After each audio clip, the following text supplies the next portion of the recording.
Hey, yeah. We're Took some live? time before they went live. Yeah, now we're alive. We are live. Took some time. Yeah.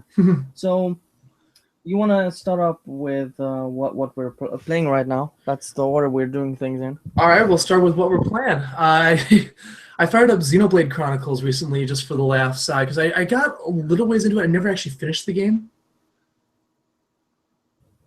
Okay. Oh, hello.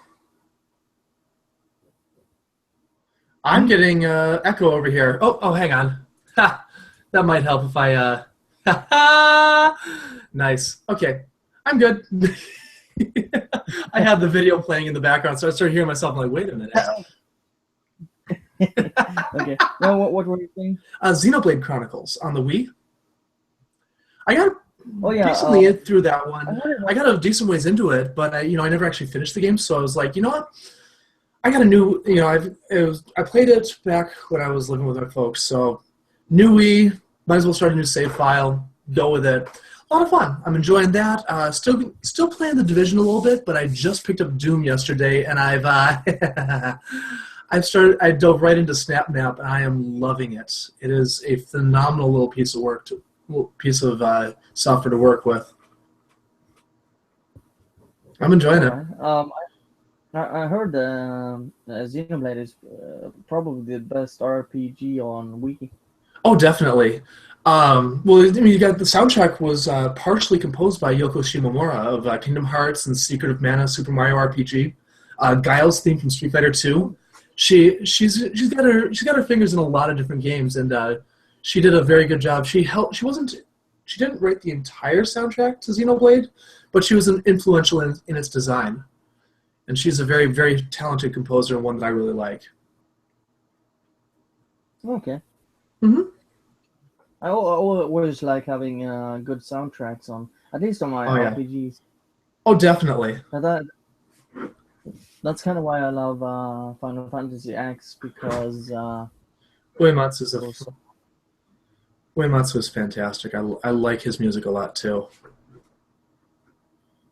Yeah. Anything else you're playing right now? Just those three at the moment, and then just some random shitty mobile games to pass time in between busy moments at work. You know the drill. Like time wasters. Yeah, yeah, pretty much. What about you? What do you I'm have?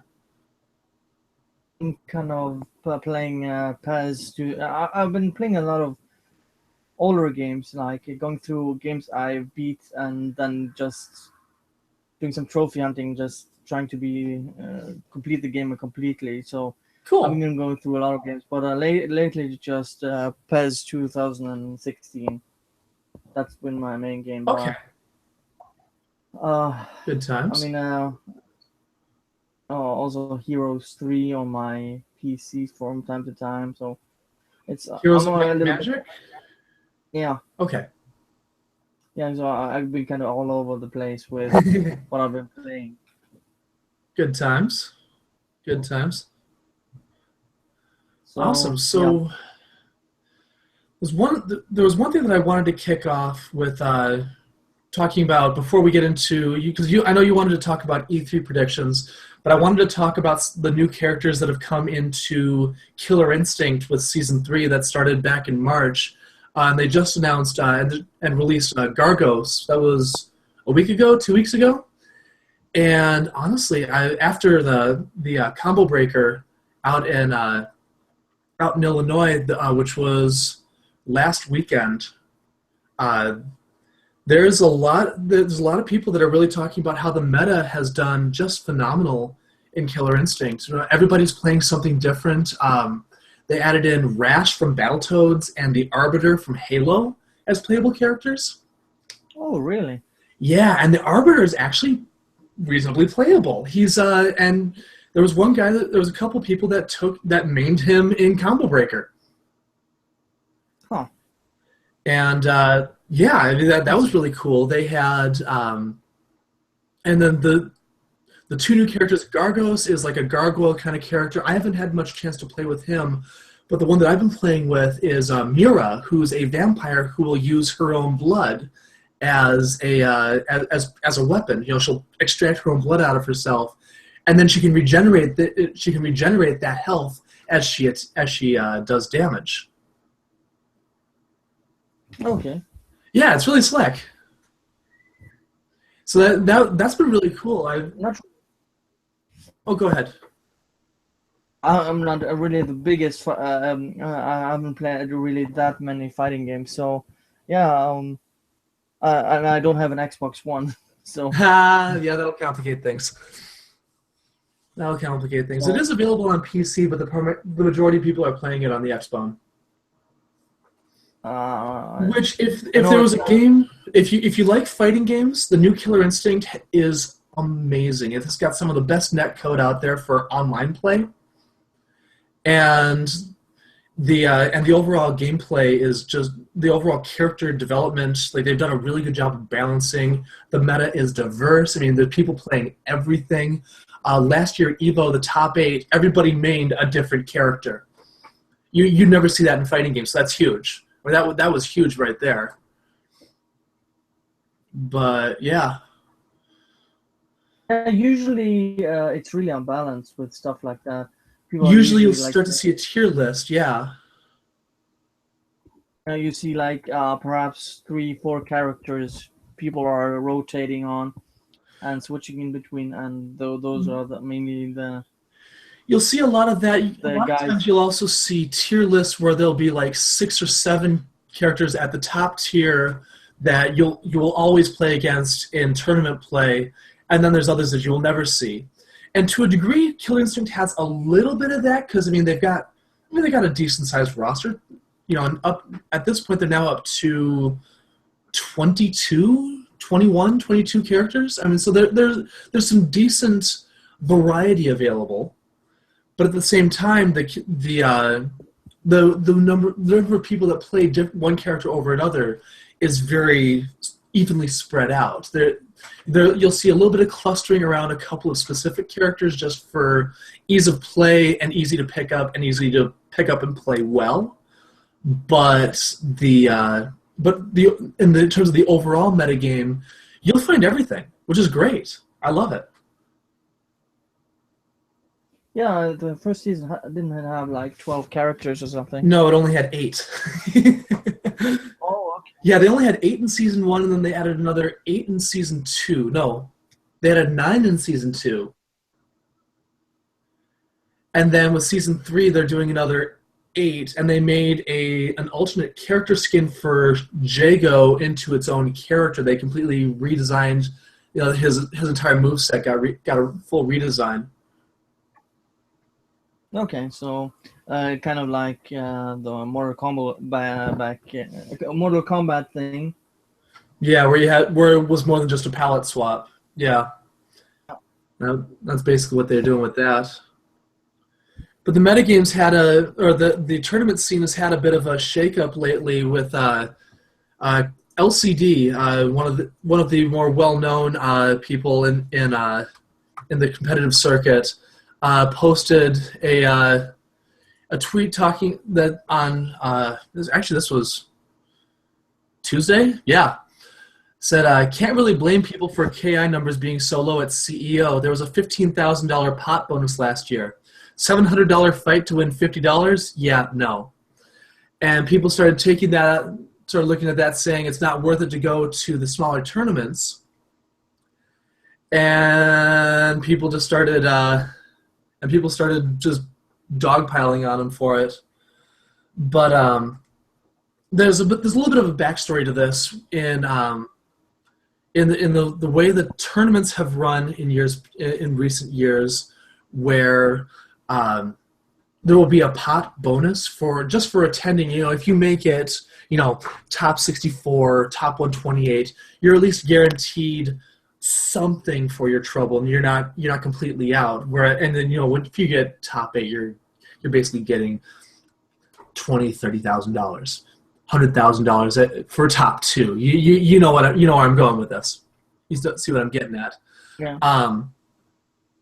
So this CEO dropped their pot bonus this year, and LCD got a little salty about it because, you know, you're going to drop $700 on a flight and not necessarily have it be worth your while.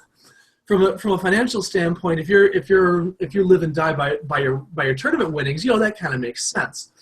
Well, not everybody fully understood what he was getting at, so he wrote a longer tweet about this. And actually, if I can share my window here we go. I'm going to start a screen share real quick. If you can pin me real quick. I clicked your image, so you're okay. Cool. Okay, cool. So basically, the gist of what he's talking about is, you know, for people like him, traveling to events is a double-edged sword. He loves to go, but he can't afford to go to every event that he wants to go to. And so this wasn't like a nobody should go to CEO, but it should be, you know, go if you can afford it, and even if you can't afford it, you know, it's your call if you want to go or not. You know, and it was the TLDR at the end. If you love games, then play games.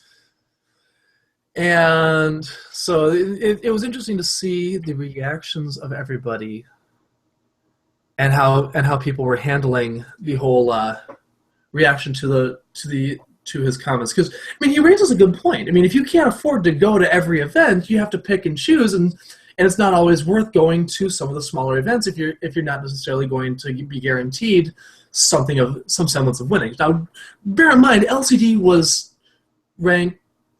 took 4th place at EVO last year, so I mean, like, he's up there. I mean, he's a very very talented, very competent player in Killer Instinct. But like you said, you know, it's going to events is a double-edged sword. If you can't come back with winnings, a lot of times that can be the determining factor. Yeah, I mean, if you at least don't get the money you paid to get there and you get it back, incentive to even go there. I mean, on the competitive scene, there are people who show up and post top 8s because they just like to be there. There are people like that. That's cool. There are people that are in it for the money. LCD is kind of in that in between because he's one of those guys. Like, in watching his Twitch streams, he's one of those guys that loves what he does. He likes to play competitively for the sake of playing competitively. And at the same time, he also has to pay his bills. He has to pay rent, utilities, internet. He has to, you know, pay for his rig, his console, his Xbox Live subscription. You know, there are things that he has to be able to afford in order to be able to do what he does. So it's yeah. Yeah. It's kind of a double-edged sword. If you have a job that kind of pays well, you could do that kind of stuff, and right. Kind of the winnings are basically a positive consequence of you joining. It's just icing on the cake at that point. Yeah. Yeah, basically. But not everyone can do that type of stuff. So. Yeah. Not everyone has can afford or has that type of job that makes it possible to join all these events and be able to also not win or get some winnings. Right, or have something to work with. Yeah. Yeah, basically. Mm-hmm. Do we want to move on to the topic? Yeah, let's move on. Let's move on to the next topic. Do we just want to go with the list you just made? Yeah, let's go down the list. All right, so E3 2016. Where do we start? E3 is going to be interesting. I feel like E3 is becoming increasingly irrelevant with the rise of like the Nintendo live stream events that they do around the same time. And apparently EA is not even going to be at E3 this year. They're just going to be doing a streaming event, a streaming broadcast, and just do that and skip the entire show. Personally, I think we're going to start seeing E3 become increasingly irrelevant as the rise of streamed broadcasts throughout the year, not just in the summer, not just in here in June and July around E3 and Evo, but we'll see them happening as late as August or September, or even an event right before the holiday season, middle of October, where Microsoft comes out and goes, "Oh, hey, check out this holiday season's bundles. We're going to have this and this and this, and oh, hey, there's this new game coming out just in time for your holiday shopping." I suspect we're going to be seeing more of that coming in the future, rather than these major conferences like the E3 that we used to see. I mean, I'm looking at E3 kind of also for the bigger press, where you kind of get summed up that are gonna come. That's what I see in the future. Yeah. You have the big reveals in like the Sony experience, where they kind of save their unless they have something lined up for this Christmas, they're gonna reveal it at E3. Otherwise, they're gonna save it for the PlayStation experience. Yeah, that's what I see. Yeah, so that'll be interesting to see how that pans out. I'm sorry. Go ahead. Oh, so it's also because it's cheaper for a Sony, because making all those demos, making those presentations for E3. They are expensive, and if they make them in-house, they control them better and present them in a way. Having a neutral stage. Yeah, so having a neutral stage, even though it's great for our audience, it does cost a lot of money for all these companies to be there. Well, and not only that, but you look at who goes to E3. It's primarily journalists. It's not open to the public. It's a very closed event, which means that you've got these journalists that are then going and repeating what they hear at the presentations, and there's room for a game of telephone to happen. So from a developer's standpoint, from a publisher's perspective, they'd rather do a live stream and make it available to everyone, so then they can talk directly to their fans and go, "Hey, you guys are big fans of Sonic the Hedgehog. We got this brand new Sonic game coming out. You guys are going to be so stoked about it." It's that kind of vibe that really gets the PR machine going in a much more effective manner, and really gets the word out and the buzz out that they want their fans to hear. Yeah, but I think it also kind of relates to what the industry is like and the climate the gaming journalists are right now. So yeah, I think no it's kidding. I think there's a correlation between that and because even with E3, they have to go through the journalists, and they can kind of do with the information they get whatever they want with it. It's there's room for an outside entity to put their own spin and say, "Oh, hey, this PR, this guy doesn't know what he's talking about. This one you can ignore." Well, then all that PR money was. Yeah, see, that's why when I see gameplay on the presentation, I can actually see what the game is going to be like. I don't have to see it from journalists interviewing them. When I see someone playing the game, maybe a community manager doing a stream on their YouTube channel, how it's going to be played, and we don't expect something like Arthur G is playing Doom with no skills at all. I'm actually going to be doing a stream of Doom. PC does support controllers, so I am going to just to prove a point, I am going to do a stream playing on controller. I'm primarily playing keyboard and mouse because that's what I'm used to, but I am going to do a controller stream just to prove the point that Arthur Keyes does not know what he's doing, and there are umpteen people out there who could do a better job of a gameplay demo than he could. And actually, can we segue into that? Because I actually have a very strong point, a good point to raise with that.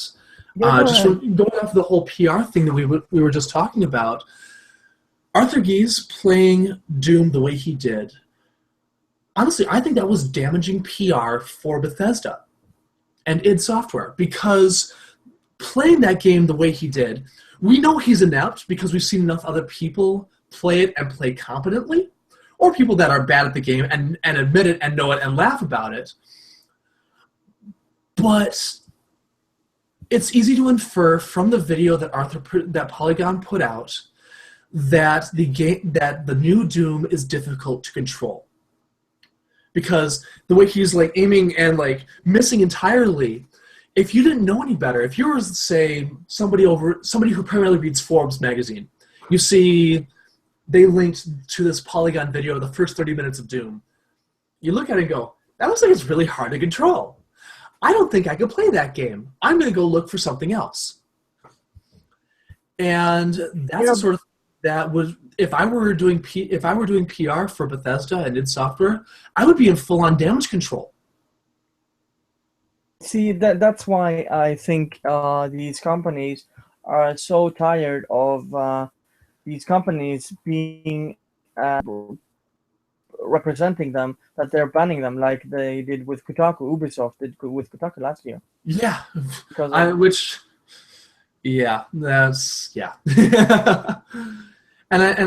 like we've said, we are increasingly seeing the growing irrelevance of the game journalism media in its current state. I think there's a definite need for viewers. There is a definite need for people who can separate the wheat from the chaff. But I think that the current people doing it are not the right people. Yeah, definitely. And just some examples. Like we have, again, Arthur Gies, sexist. We have, she's now gone, but Carolyn Pettit from GameSpot saying GTA 5 is misogynistic. Oh, I got one better for you. I got something even better for you. Kotaku just recently posted a tier list of the best Overwatch characters. Oh dear. Top comment.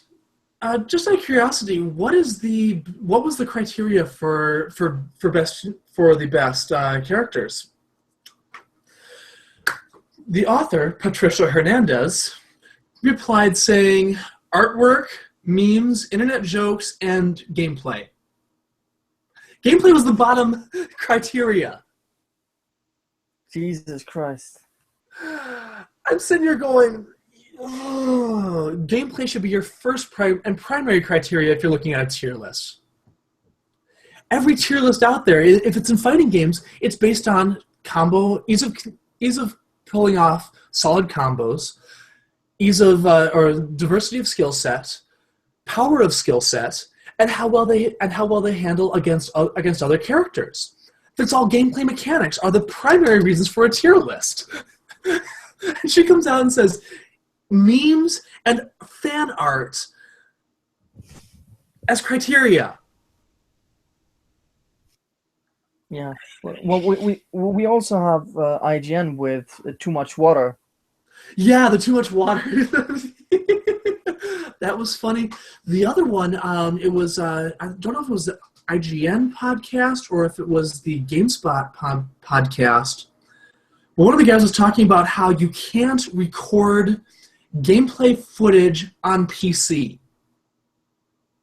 He said, yeah, just go Xbox, record that, and I can record a video, and I can record myself doing something awesome in Call of Duty. And I'm sitting here going, you dense motherfucker. The Black Okage had a great video. I just watched it earlier today. It's up on YouTube talking about this. And I'm sitting here, and he brought this clip up, actually played the actual clip verbatim, and then said the best, the first viral gaming video was World of Warcraft. You know the one, Leroy Jenkins was the first viral gaming video, and that was on PC. That was recorded on a PC. How does this person even get in? How does this person even have a job at this point? You know? Even a song from World of Warcraft, "The internet is for porn." Yeah. Which was also on PC. So, Yeah. and you also have the most mind-boggling thing I saw in a recent review from IGN was when they reviewed Ratchet and Clank, and they said in a single-player story. It's too lonely. I remember that. I remember that. It's like it's a single-player game. If you're looking for co-op, you go to a co-op game. And he muted his mic because somebody was over there. All right, that's fine. I can keep talking. Yeah. Yeah, but it's lonely playing single player. That defeats the whole point of single player, doesn't it? If you think it's too long. Yeah, it's like, why? Also, hello to all of our viewers who are joining us. Happy to have you here. Thank you. So, Andrew, why don't we get started on the rumor mill for E3? What do we want to see? What do we think we're going to see? What are your predictions? There haven't been really a lot of leaks this year, to be fair. Which is a testament to just the way that these companies are handling their content these days. I mean, they used to be where leaks were a fairly common thing. We used to hear like on NeoGAF stuff left and right.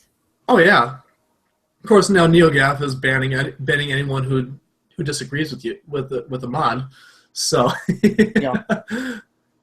Thank you, Pisha, for the compliment. I appreciate it. So we made a list before we started the stream on from games we expect to come. So yeah, we can go through. First up, I can start. I can kick us off here. First up with Gears of War 4 from Microsoft, and I guess I don't know if they're going to let People Can Fly do another one. After what happened with Judgment, I am rather worried about Gears 4. I did not play the beta for Gears 4. I heard mixed reviews about the multiplayer beta. But in all honesty, I primarily play the campaign. I've never really been much for the multiplayer in Gears, aside from like Horde mode in Gears 3.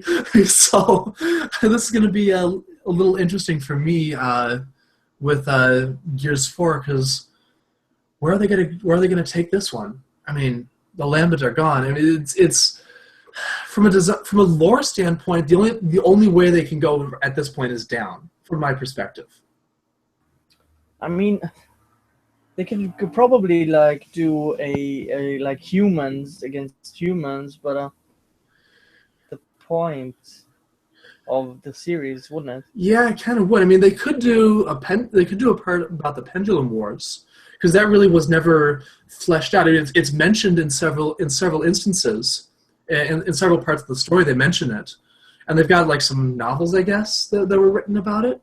So they could do something with the Pendulum Wars, but honestly, I would leave that alone. If I were developing Gears 4, I would leave it alone. Actually, I would not make another Gears game, but that's just me. I'd start looking at a new IP. That's just my. I was gonna mention that because Black Tusk is doing this, and they were actually doing a new IP until Microsoft got their hands on Gears of War, the IP. So, would have preferred them doing something new. I mean, their main games are like Forza, Halo, Gears, and I don't know. To a degree, I mean, Peter Molyneux hasn't really been involved with anything Microsoft related in a while. So I don't. I mean, it was an Xbox exclusive, or as Microsoft exclusive because it was on PC as well. But I digress. I would hesitate to call that a Microsoft studio, though. Um, but they need something new, like Quantum Break, where it was something new. Yeah, and honestly, I think I haven't played Quantum Break. I've heard a lot about it. I mean, they were hyping the dickens out of it. Like ads were everywhere for it. But then I haven't really heard much. I haven't really heard much since. I mean, it launched, right? Kind of died down. I don't know if it's really sold that well. I haven't seen the sales numbers Yeah, nor have for the I. game. And I haven't really kept track on reviews on it either. I think it did decently well. I think it has like 80 or something Okay. on Metacritic. Okay. All right. So it did decently. So it's At this point, if I were, if even if it didn't do really, really well, it's a new IP, and I think, and the concept of the whole time travel and manipulating time and everything, it's actually really cool. And from a gameplay and a flavor mechanic, I think there is room in there to make a Quantum Break 2 and fix what went wrong with the first. I mean, let's be honest. That's why you do a sequel. Then again, we've got Respawn doing Titanfall 2, and they're planning on doing I'm guessing. I guess the rumor mill is saying they're going to be doing something with that. I'm cautiously optimistic because Respawn does a phenomenal job with multiplayer. I mean, the people that they brought in, back when they did the Call of Duty games, the multiplayer on Modern Warfare 2 was considered some of the best out there. Because it was solid multiplayer. One of the rumors going around is that they're going to try and add a single-player campaign to Titanfall. And I'm a little worried about that. I really am. Because I played a fair amount of Titanfall 1. It was a solid game. I'm not much for the dude bro multiplayer shooters. And Titanfall is that. Let's be honest here. Titanfall is a dude bro multiplayer shooter. But at the same time, it was different enough and it was interesting enough and it had some good design elements to it and it had good design mechanics where it was interesting enough to play just in general. So, from a design perspective, I actually thought it was really good. I thought it was worth the money that I spent on it. Would I pick up Titanfall 2? Maybe. It depends on how the gameplay footage comes through with this next one, and that's really going to be the make or break for me. Yeah, the player base really fell off with that one. Yeah, they did. Which is a shame because the DLC maps that they added were actually really good. They added some really, really solid maps later on, and I was quite impressed with them. And the addition of the Frontier Defense gameplay mode added an extra. They had 3-4 dedicated maps just for Frontier Defense, so that was really cool too. Yeah. But I think they lacked some modes or a bigger variation, which kind of made and it was basically just online. So yeah, the online only requirement definitely hampered it. That said, it made for it was interesting from a design standpoint where you have both players and bots running around simultaneously as a primary design mechanic. It was kind of fascinating, Yeah, I've actually wanted that in games since forever.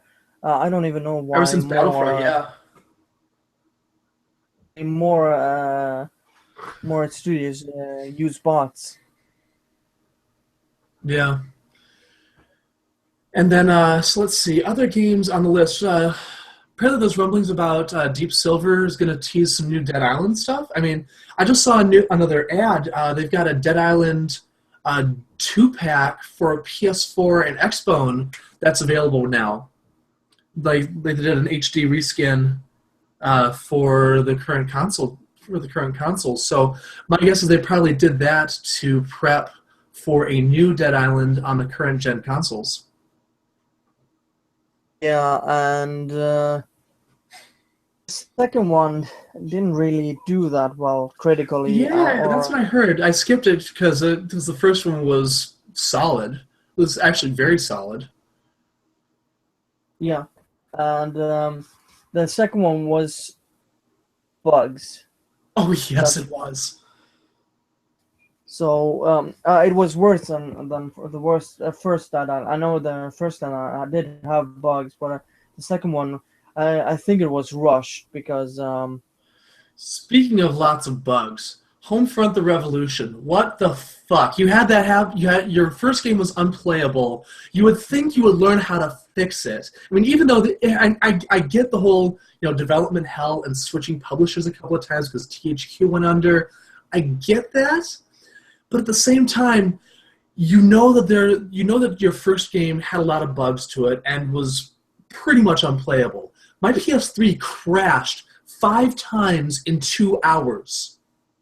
Like full on crash. Jesus. I had to press and hold the power button on the console because I could not get any response out of my controller. 5 times in Wow. 2 hours, which is a shame because I really liked the atmosphere and the story to Homefront. It was a nifty idea.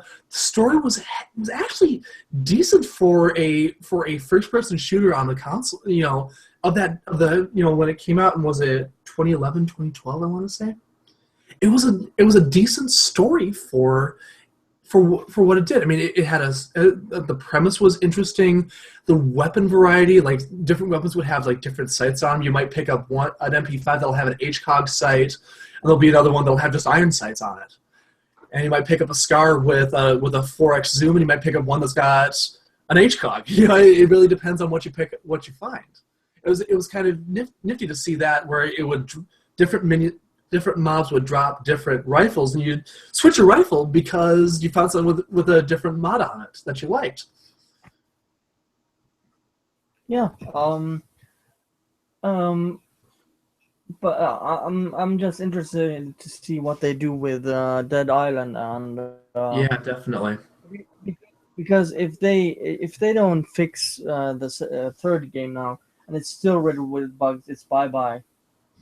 Well, it's the whole "got me once jokes on you, got me twice jokes on me." If you fix the problems when you go to the sequel, you can be forgiven. I mean, you look at Two Worlds. The first game was just god awful. It's funny. It's a decent game. It's good for a romp, but it tries to be this game that's going to rival Oblivion and Elder Scrolls, and it does not do that at all. It does not do that at all. But it was a fun game. And then they went to Two Worlds 2, and South Peak said, "Oh, hey, you remember that game we made? Forget about it. Play this one instead." They actually made a fun, semi-comedic Yeah. RPG that was a lot of fun, and they gained a lot of fans for it. Hell, I still play the first Two Worlds every now and again just because it's a fun game to play every now and again, just for the sheer absurdity of some of the lines. Say hello to death. It's like, what? What? It's so bad, but it's awesome. Let's see, moving down the list. Mass Effect. You think we're going to get another one, huh? It's been announced. Oh, it has been announced. Okay. What do you think they're going to do? Andromeda. I'm not sure. It's supposed to be after the third one, but I don't know how far behind the timelines. And Nico is back from Mass Effect 1. Oh, okay. So, other than that, I don't really know much about it. Okay. I'm calling it now. Season pass for $50, and they'll have another 30 DLC packs at $5 a pop. Calling it now. It's probably gonna have like some online components. Oh, and that too, yes. Let's see. If Mass Effect 3 had it, then Dragon Age had it. You bet your ass that this one is gonna have it. Definitely. I really like the Mass Effect games, and I just hope they don't screw this one up. This is EA we're talking about. I 2 was like solid. I've never played the franchise, but I have umpteen friends that eat, sleep, and breathe that shit. They said one was interesting, kind of campy. 2 was solid. 3, you could tell EA put their fingers into it. Yeah, well, the only complaint I have is the ending of Mass Effect 3. It was Gurren Lagann. It really was. Up until the 15 last minutes, it's a really fucking good game. It feels like they were rushed or something to finish the ending because it felt a little lackluster. Other than that, the gameplay was solid, the stories were solid, and people always argue about what they like best in the series. But I stick with Mass Effect 2 because DLC for that game is so awesome. Yeah, no, yeah. Well, except for requiring a $10 download pack to be able to play as a Prothean, be able to have a Prothean in your party. That From Ashes debacle. I worked at GameStop at the time. You have no idea how many people griped at me about it. Because they're telling me to sell it, so I'm like, hey, you're gonna need it. If you want to play as a Prothean, you're gonna need this. You're gonna need this download pack, this DLC. What? Are you shitting me? I'm canceling my pre-order right now. Dude, I got... Well, now here's the thing, though. GameStop, if you have somebody cancel the pre-order and they don't roll it over to another one, you get too many of those, and you will get written up. I was this close to getting written up. Like, seriously. Like my manager had my back, at least. It was a very good thing that I was on good terms with both my manager and my district manager, because anytime something came down the pipe, I had quite a bit of backup. I was the only competent non-key holder at the store. The bar is very low, so yeah, I got written up for too few people taking surveys. I mean, it's like a reason to get fired or something. Not entirely, but too many write-ups, and that will play into account. Good news is my DM outright told my manager that write-up was bullshit. So at least I had that going for me. But hopefully Mass Effect is gonna continue in the same. We're gonna expect some bullshit down the line, but hopefully the game itself is solid. Well, there's one little piece of consolation though in Dragon Age. You look at what BioWare did with Dragon Age, where Dragon Age Origins was solid, Dragon Age 2, yeah, and then Inquisition was actually halfway decent. Yeah, I really liked it. So it's possible that BioWare might have enough leeway to tell EA to sod off every now and again and do their own design decisions. Yeah, hopefully, because work the best when they get to do whatever they want. Right, and we see that a lot and that's actually a fairly common thing with a lot of developers when you think about it. When you let the developer do their game the way they want, the game is better, and generally it turns into better sales. For the most part. Daikatana notwithstanding, John Romero is John Romero. Yeah, do we want to move on? Yeah, let's move on.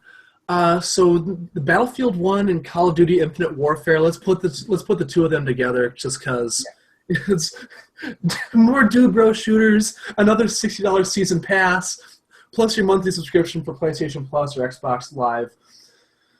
And now we have Soldiers in Space. Yeah, even though it's the most disliked gaming trailer ever from Infinite Warfare, they do they have it's a Battlefront game that EA didn't make. That is a good point. I wonder if they're going to have LAN play on this one. They really haven't for a while, have they? I don't know. I haven't really played cards since one. Okay. Because I know Black Ops 2 I had LAN play and System Link on the 360.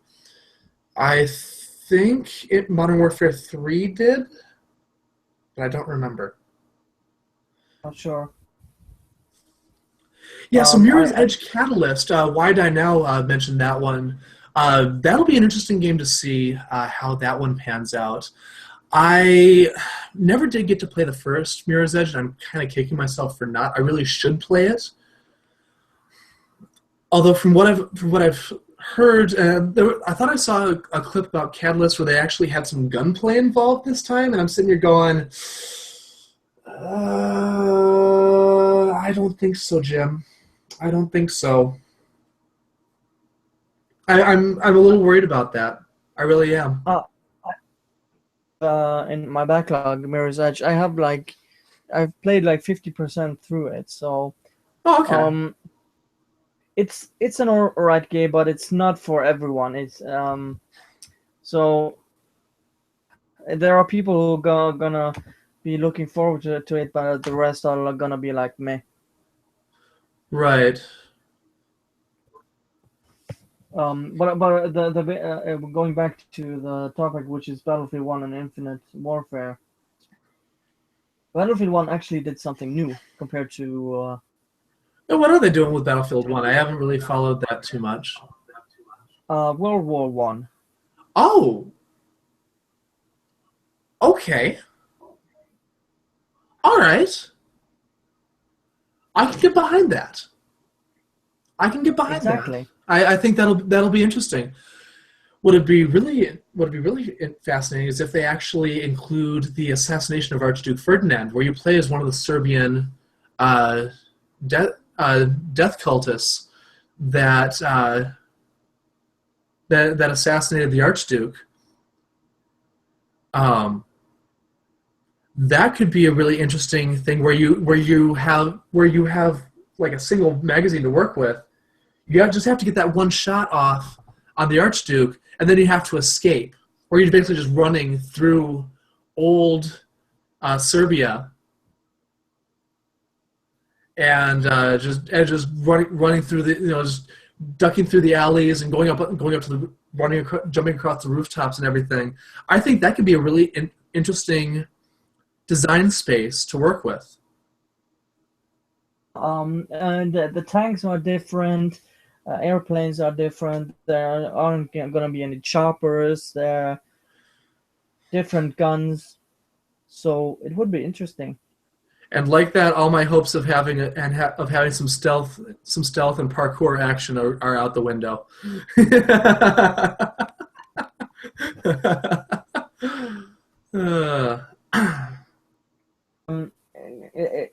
At least they didn't go with the current or modern take, because I would rather have World War II than.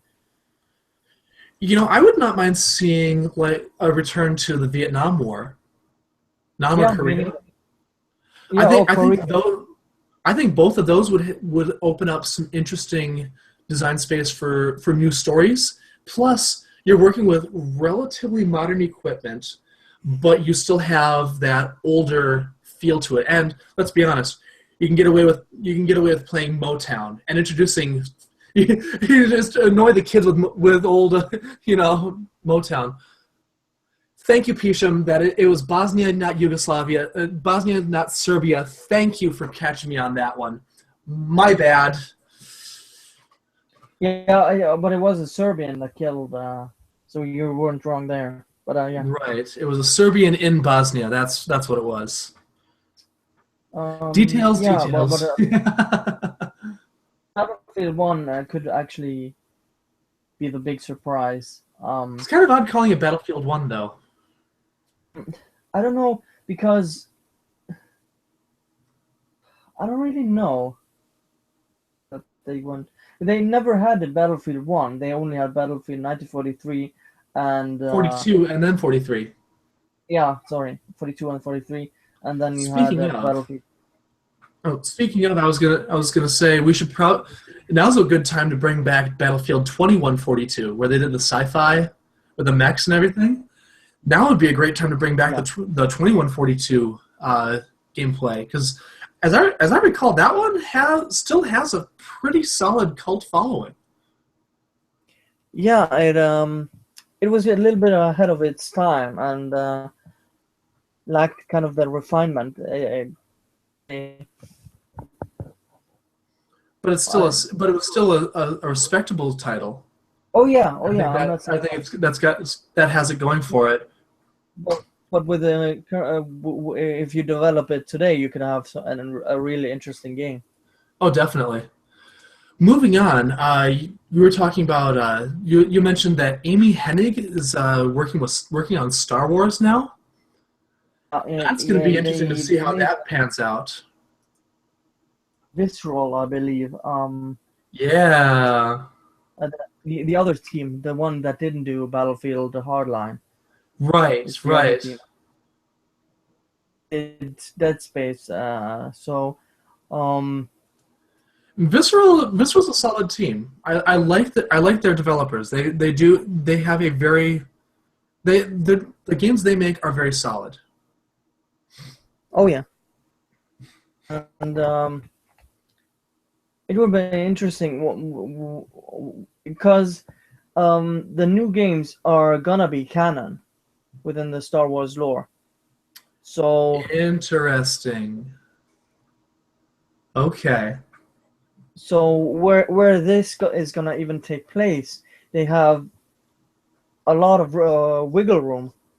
They could Republic. They could do episode 1. They could do between 3 and 4. They could even do between 6 and 7, or between any of the movies. Yeah. But those are like.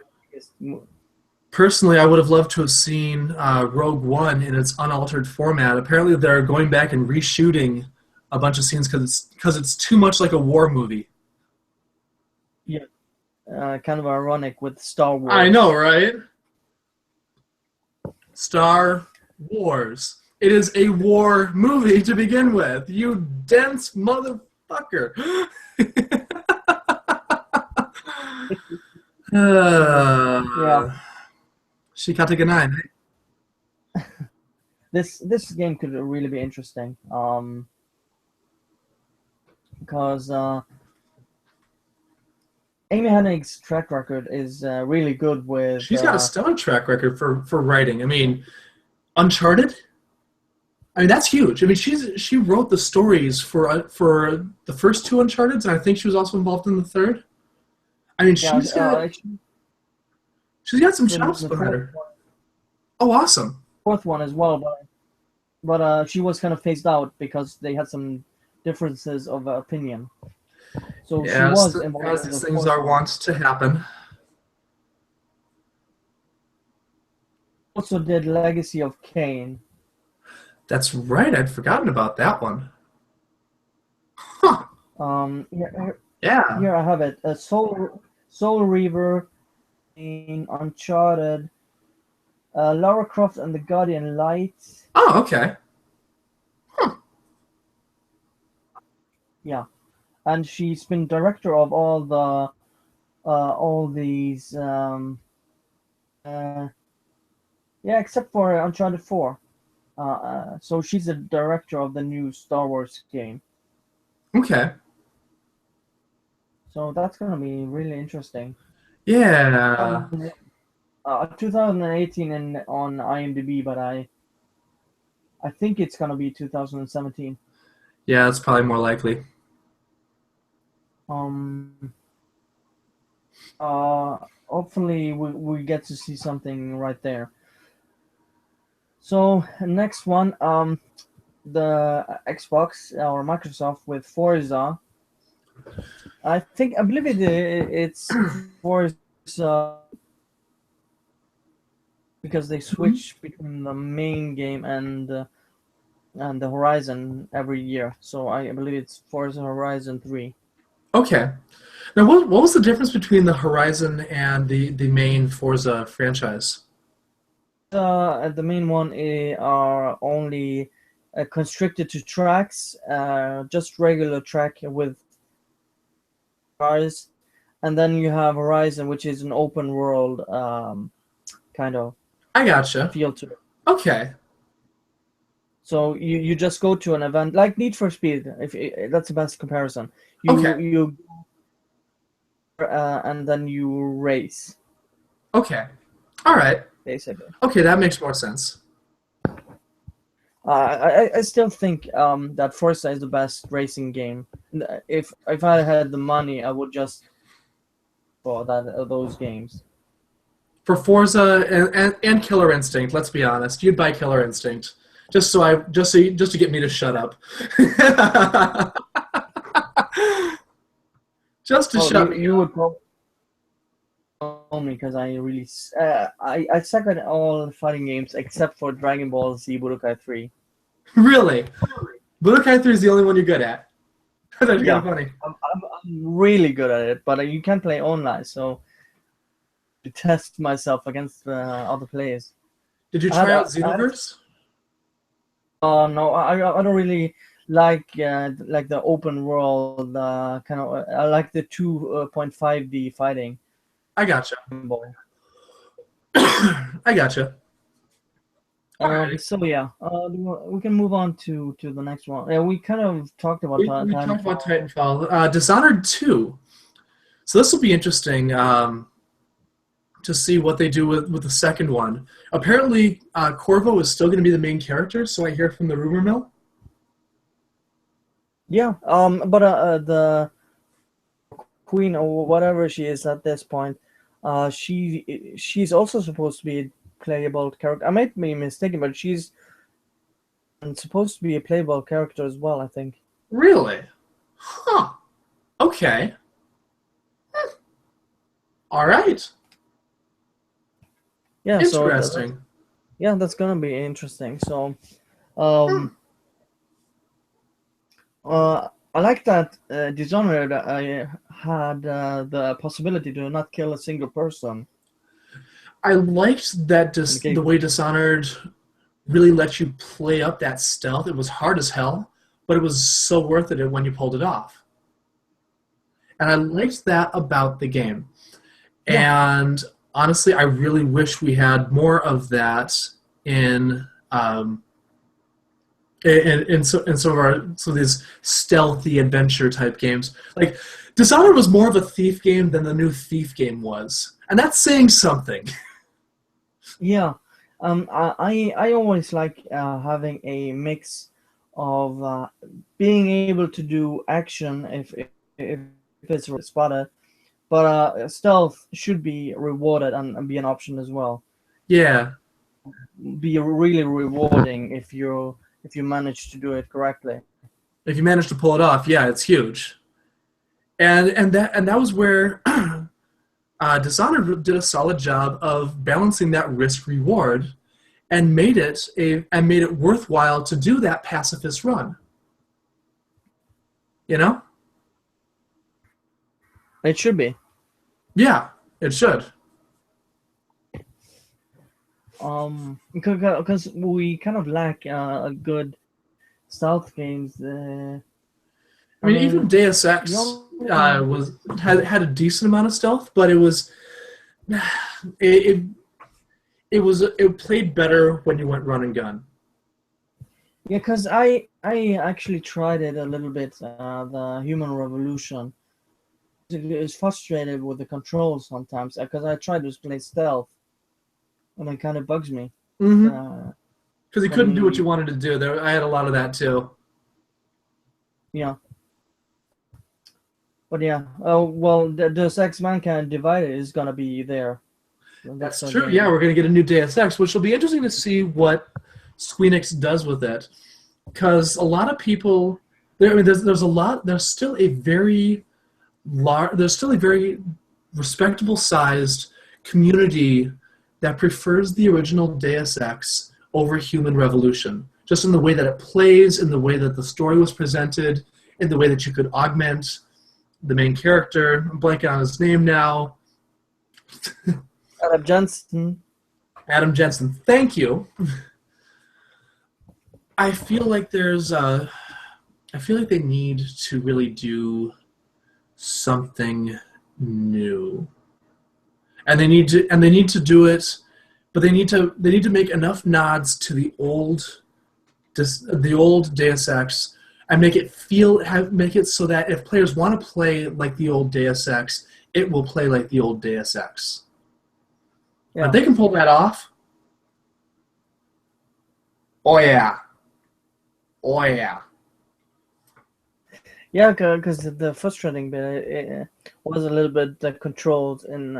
I played like the first level and a little bit further, but I kind of got frustrated and just switched games. I'm gonna revisit it sometime. Yeah, I was kind of in the same boat on when I played it too. Anywho,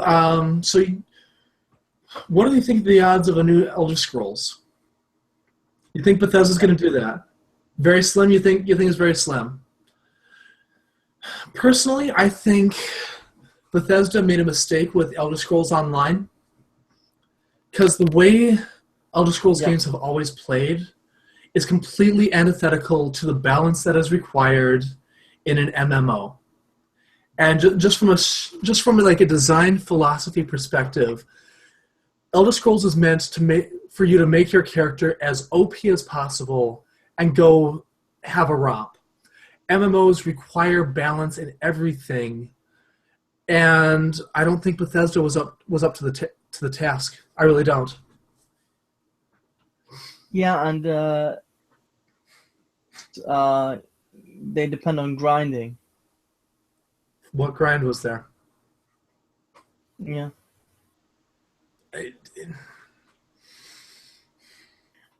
Yeah, I don't even know why they didn't go free to play either, because having a subscription right out the gate did not help at all. Nope, doesn't help the game at all. No. So, I mean, there's always a chance for a Elder Scrolls 6 to there are some slim possibilities for that because we know they took their time with that one. Oh yeah, so I'm guessing you're probably right on that. We're probably at least a year or two before we'll even hear the first announcement about a Elder Scrolls 6 if it's even in development. Yeah, so we covered that. Yeah, COD, Infinite Warfare, CD Projekt Red, Cyberpunk 20 something. Yeah, they're working on a cyber. That's right. I'd forgotten about that. That, and I'm guessing they're probably gonna tease some more Witcher 3 DLC, because you know how they are. And watch as the perennially offended start squawking. They look at them and go, "Look at them, and laugh." Yeah, because they don't give up on a game 6 months after development. This is true. It's really quite fascinating just how long-term CD Projekt Red actually thinks about, actually supports their games. It's quite fascinating. Yeah, because mostly you see the usual season pass, and then the game is pretty much dead. Yeah, and that's basically it. It's some kind of MMO-ish, like Destiny or The Division or something like that. What's really fascinating with The Division is we've already had 2 content updates that have not even been part of the season pass. I have that season pass. We're not getting the first content of that until like next week at the earliest. Like they're putting out so much content with it. It's actually quite fascinating. I'm actually kind of impressed by Massive. I just wish the game were there's a couple of tweaks that the game is in desperate need of. This 1.2 patch is definitely going to help, but it's interesting. Yeah, I would be playing. Weren't for my PS4 being kind of screwed up right now, so I have to. Ooh. Yeah, I built a new computer to play The Division. Yeah, because I have 2 dogs and they tipped over my PS4 twice. So Oh no! Oh no! So let me guess. Hard drive dropped ahead? Let me guess. The hard drive dropped ahead? it still works, but sometimes it won't start, and I have to like restart, start, restart, start, and sometimes it just the thing just turns off, so I have to fix it. Sounds like some power issues. Yeah, the power going in goes in, but doesn't really actually. So Something internal then. yeah, there's Definitely something something internal. because I switched cables from my PS3 just to see if it was the cable perhaps, and so there's something wrong Definitely with the internal. PS4. Oh, have you played Amplitude yet? On the PS4 and No, PS3? no, I haven't. You need to check that out. I backed that game on Kickstarter. It's developed by Harmonix, the same guys that make Rock Band. Yeah. And it is one of the most entertaining music games you will play in the current console generation. They had 2 of them on the PS2. They had Frequency and Amplitude on the PS2. And Amplitude was great on the PS2. They had POD and Papa Roach, and it was like a bunch of big name bands signed on it. But this one, it's more like a techno, electronica, a little bit of trance. They got freeze pop in there. They actually managed to get one of the tracks from Crypta the Necrodancer